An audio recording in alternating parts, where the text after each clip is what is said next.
where did the refugees come from? I don't mean did they come from Syria or Afghanistan, that we know. But why did they come?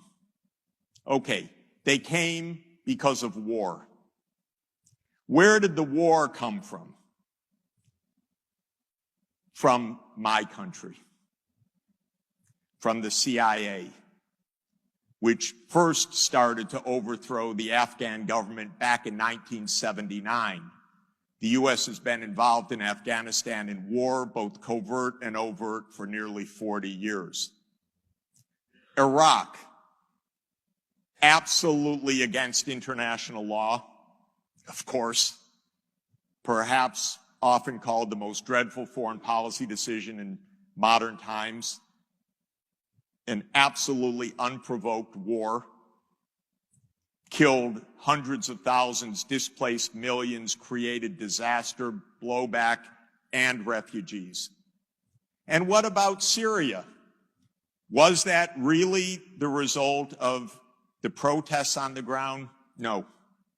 That was the result of a decision of the United States. I'm not here to make a brief for Bashar al-Assad, but I am here to say that covert regime change is against the law and is an unmitigated disaster.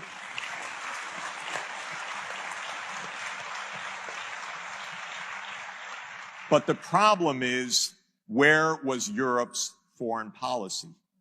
Because where was Europe to say, no, U.S., you know, the president signed an order, a secret order, where was Europe to stand up and say no? Well, some countries in Europe were cheering. That's a disaster.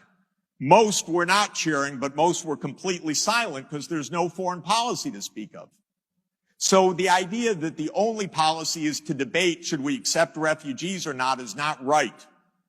The real policy is stop the wars that are producing them.